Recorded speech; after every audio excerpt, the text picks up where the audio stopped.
ओम नमः शिवाय। दोस्तों, आपका मेरे चैनल पर स्वागत है। शिव पुराण के श्रवण से देवराज को शिवलोक की प्राप्ति तथा चंचुला का पाप से भय एवं संसार से वैराग्य। महाभाग सूत जी, आप धन्य हैं। परमार्थ तत्व के आप ज्ञाता हैं। आपने कृपा करके हम लोगों को यह बड़ी ही अद्भुत एवं दिव्य कथा सुनाई है। भूतल पर इस कथा के समान कल्याण का सर्वश्रेष्ठ साधन दूसरा कोई नहीं है। यह बात आज हमने समझ ली है। सूत जी, कलयुग में इस कथा के द्वारा कौन कौन से पापी शुद्ध होते हैं, उन्हें कृपा पूर्वक बताइए और इस जगत को कृतार्थ कीजिए। सूत जी बोले, मुने, जो मनुष्य पापी, दुराचारी, खल तथा काम क्रोध आदि में निरंतर डूबे रहने वाले हैं, वे भी इस पुराण के सुनने से अवश्य ही शुद्ध हो जाते हैं।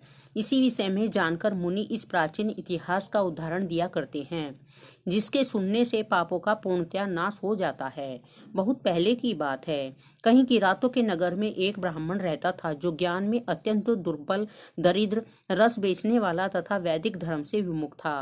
वह स्नान, संध्या आदि कर्मों से भ्रष्ट हो गया था और वैसे व्रति में तत्पर रहता था। उसका नाम था देवराज। वह अपने ऊपर विश्वास करने वाले लोगों को ठगा करता था। उसने ब्राह्मणों, क्षत्रियों, वैश्यों, शूद्रों तथा दूसरों को भी अनेक बहानों से मारकर उनका धन हड़प लिया था, परंतु उस पापी का थोड़ा सा भी धन कभी धर्म के काम में नहीं लगा था। वह वैश्यगामी तथा सब प्रकार से आचार भ्रष्ट था। एक दिन घूमता घामता वह देव योग से प्रतिष्ठानपुर में जा पहुंचा। वहां उसने एक शिवालय देखा, जहां बहुत से साधु महात्मा इकट्ठे हुए थे। देवराज उस शिवालय में ठहर गया, किंतु वहां उस ब्राह्मण को बुखार आ गया।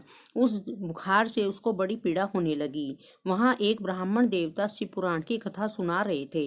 बुखार में पड़ा पड़ा देवराज ब्राह्मण के मुख अरविंद से निकली हुई उस शिव कथा को निरंतर सुनता जा रहा था। एक महीने के बाद वह ज्वर से अत्यंत पीड़ित होकर चल बसा। यमराज के दूत आए और उसे पासों से बांधकर बलपूर्वक यमपुरी में ले गए। इतने में ही शिवलोक से भगवान शिव के पार्षद गण आ गए। उसके गोर अंग कपूर के समान उज्जवल थे। हाथ त्रिशूल से सुशोभित हो रहे थे। उनके संपूर्ण अंग भस्म से उद्भासित थे और रुद्राक्षी मालाएं उनके शरीर की शोभा बढ़ा रही थी।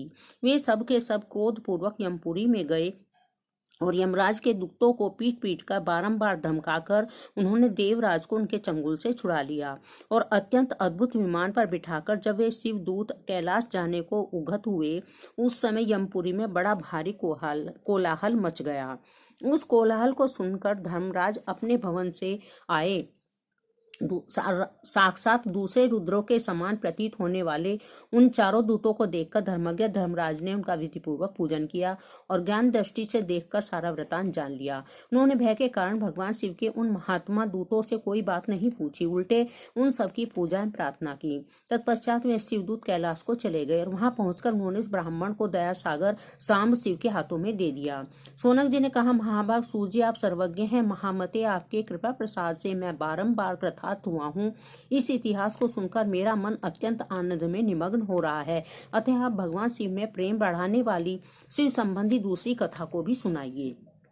सूत जी बोले, शौनक सुनो, मैं तुम्हारे सामने गोपनीय कथा वस्तु का भी वर्णन करूंगा, क्योंकि तुम शिव भक्तों में अग्रण्य तथा वेद वेत्ताओं में श्रेष्ठ हो। समुद्र के निकटवर्ती प्रदेश में एक वास्कल नामक ग्राम है, जहां वैदिक धर्म से विमुख महापापी द्विज निवास करते हैं।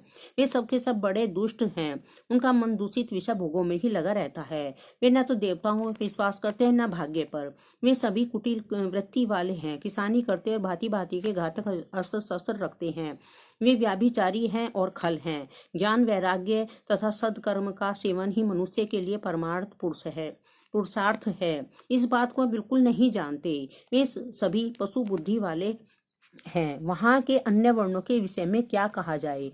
अन्य वर्णों के लोग भी उन्हीं की भांति कुत्सित विचार रखने वाले, स्वधर्म विमुख एवं खल हैं। वे सदा कुकर्म में लगे रहते हैं और विषय भोगों में ही डूबे रहते हैं। वहां की स्त्रियां भी कुटिल स्वभाव की, स्वेच्छाचारिणी, पापासक्त, कुत्सित विचार वाली और व्याभिचारिणी हैं। वे सद्व्यवहार तथा सदाचार से सर्वथा शून्य हैं। इस प्रकार वहां दुष्टों का ही निवास है। उस वास्कल नामक नगर में किसी समय एक बुद्धुग नामक नामधारी ब्राह्मण रहा करता था। वह बड़ा अधम था, दुरात्मा और महापापी था। यद्यपि उसकी स्त्री बड़ी सुंदरी थी, तो भी वह कुमार पर ही चलता था। उसकी पत्नी का नाम चंचुला था। वह सदा उत्तम धर्म के पालन में लगी रहती थी, तो भी उसे छोड़कर वह दुष्ट ब्राह्मण वैश्यगामी हो गया था। इस तरह कुकर्म में लगे हुए उस बिंदु के बहुत व्यर्थ वर्ष व्यतीत हो गए। उसकी स्त्री चंचुला काम से पीड़ित होने पर भी स्वधर्म नाश के भय से क्लेश सहकर भी दीर्घ काल तक धर्म से भ्रष्ट नहीं हुई, परंतु दुराचारी पति के आचरण से प्रभावित तो आगे चलकर वह स्त्री भी दुराचारणी हो गई। इस तरह दुराचार में डूबे हुए उन मूढ़ चित्त वाले पति पत्नी का बहुत सा समय व्यतीत बीत गया। तदंतर शूद्र जातीय वैश्य का पति बना हुआ वह दूषित बुद्धि वाला दुष्ट ब्राह्मण बिंदुक समय अनुसार मृत्यु को प्राप्त हो नगर में जा पड़ा। बहुत दिनों तक नरक के दुख भोग कर वह मूढ़ बुद्धि पापी विंध्य पर्वत पर भयंकर पिशाच हुआ। इधर उस दुराचारी पत्नी बिंदु के मर जाने पर वह मूढ़ हृदय चंचुला बहुत समय तक पुत्रों के साथ अपने घर में रही। एक दिन दैवयोग से किसी पुण्य पर्व के आने पर वह स्त्री बंधुओं के साथ गोकर्ण क्षेत्र में गई। तीर्थयात्रियों के संगम से उसने भी उस समय जाकर किसी तीर्थ के जल में स्नान किया। फिर वह साधारणतया बंधुजनों के साथ इधर उधर घूमने लगी। घूमती घामती किसी देव मंदिर में गई और वहां उसने एक देवज्ञ ब्राह्मण के मुख से भगवान शिव की परम पवित्र एवं मंगलकारिणी उत्तम पौराणिक कथा सुनी। कथावाचक ब्राह्मण कह रहे थे कि जो स्त्रियां पर पुरुषों के साथ व्याभिचार करती हैं वे मरने के बाद जब यमलोक में जाती हैं तब यमराज के दूत उनकी योनि में तपे हुए लोहे का परिघ डालते हैं। पौराणिक ब्राह्मण के मुख से यह वैराग्य बढ़ाने वाली कथा सुनकर चंचुला भय से व्याकुल हो वहां कांपने लगी।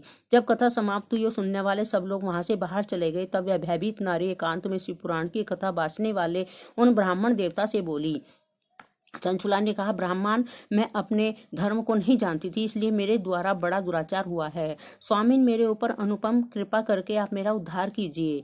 आज आपके वैराग्य रस से ओतप्रोत इस प्रवचन को सुनकर मुझे बड़ा भय लग रहा है। मैं कांप उठी हूँ और मुझे इस संसार से वैराग्य हो गया है। मुझ मूढ़ चित्त वाली पापिनी को धिक्कार है। मैं सर्वथा निंदा के योग्य हूँ, कुत्सित विषयों में फंसी हुई हूँ और अपने धर्म से विमुख हो गई हूँ। हाय, न जाने किस किस घोर कष्टदायक दुर्गति में मुझे पड़ना पड़ेगा और वहां कौन बुद्धिमान पुरुष कुमार्ग में मन लगाने वाली मुझ पापिनी का साथ देगा। मृत्यु काल में उन भयंकर यमदूतों को मैं कैसे देखूंगी। जब वे बलपूर्वक मेरे गले में फंदे डालकर मुझे बांधेंगे तब मैं कैसे धीरज धारण कर सकूंगी। नरक में जब मेरे शरीर के टुकड़े टुकड़े किए जाएंगे उस समय विशेष दुख देने वाली उस महायातना को मैं वहां कैसे सहूंगी। हाय, मैं मारी गई, मैं जल गई, मेरा हृदय विदीर्ण हो गया और मैं सब प्रकार से नष्ट हो गई हूँ, क्योंकि मैं हर तरह से पाप में डूबी रही हूँ। ब्राह्मण, आप ही मेरे गुरु, आप ही माता और आप ही पिता हैं। आपकी शरण में आई हुई मुझ दीन अबला का आप ही उद्धार कीजिए। सूत जी कहते हैं, सोनक इस प्रकार खेद और वैराग्य से युक्त हुई चंचुला ब्राह्मण देवता के दोनों चरणों में गिर पड़ी। तब उन बुद्धिमान ब्राह्मण ने कृपा पूर्वक उसे उठाया और अपने इस प्रकार से कहा। दोस्तों, आपको मेरी ये वीडियो कैसी लगी? अच्छी लगी हो तो लाइक, शेयर और सब्सक्राइब अवश्य करें और आगे की कहानी अगली वीडियो में।